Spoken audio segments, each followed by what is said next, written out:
اس کی جگہ ابھی حذیفہ قاسم بھائی نے جو کلام پڑھا لوگ مدین چلی، میں چاہتا ہوں اس کلام کو میں مکمل کر دوں، اس کے بعد آپ سے اجازت چاہوں گا انشاءاللہ۔ اب تصور کریں اس وقت آپ مدینہ منورہ میں بیٹھے ہوئے ہیں، مسجد نبوی میں بیٹھے ہوئے ہیں، اور گنبد خضرا آپ کے سامنے ہے، آپ گنبد افضل کے سامنے بالکل جو بیٹھے ہوئے ہیں، ذرا تصور کریں اور یہ اشعار سنیں۔ لو مدینے کی، لو مدینے کی تجلی سے لگائے ہوئے ہیں، لو مدینے کی، مدینے کی، لو مدینے کی تجلی سے لگائے ہوئے ہیں، دل کو ہم مطلع انوار بنائے ہوئے ہیں، دل کو ہم مطلع انوار بنائے ہوئے ہیں، کشتیاں اپنی اپنی کشتیاں اپنی کنارے سے لگائے ہوئے ہیں، کشتیاں اپنی کنارے سے لگائے ہوئے ہیں، کیا وہ ڈوبے جو محمد کے ترائے ہوئے ہیں، کیا وہ ڈوبے جو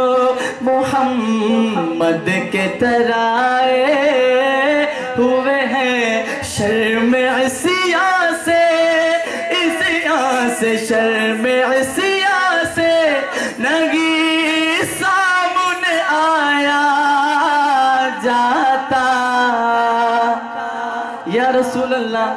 بڑا گناہ گار ہوں، بڑا سیاہکار ہوں، مجھے شرم آ رہی ہے کس منہ سے آپ کے سامنے آؤں، شرم عصیاں سے نگی سامنے جایا جاتا، یہ بھی کیا کم ہے تیرے شہر میں آئے ہوئے ہیں، یہ بھی کیا کم ہے تیرے شہر میں آئے ہوئے ہیں، ایک جھلک آج دکھا،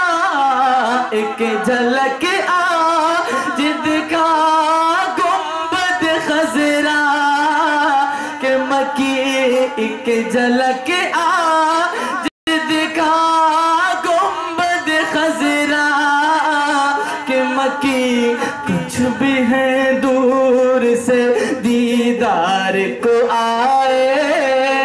ہوئے ہیں، کچھ بھی ہے دور سے دیدار کو آئے ہوئے ہیں، کیوں نہ پلڑا تیرے اعمال کا باری ہو نصیر، کیوں نہ پلڑا تیرے اعمال کا باری ہو نصیر، اب تو میزان پہ سرکار بھی آئے ہوئے ہیں، اب تو میزان پہ سرکار بھی آئے ہوئے ہیں، لو مدینے کی تجلی سے لگائے ہوئے ہیں، لو مدینے کی تجلی سے لگائے ہوئے ہیں، دل کو ہم مطلع انوار بنائے ہوئے ہیں، نام آنے سے، آنے سے، نام آنے سے ابو بکر عمر کا لب پر تو بگڑتا ہے اور وہ پہلو میں سلائے ہوئے ہیں، صحابہ کے دشمنوں کس منہ سے جاؤ گے جنت میں،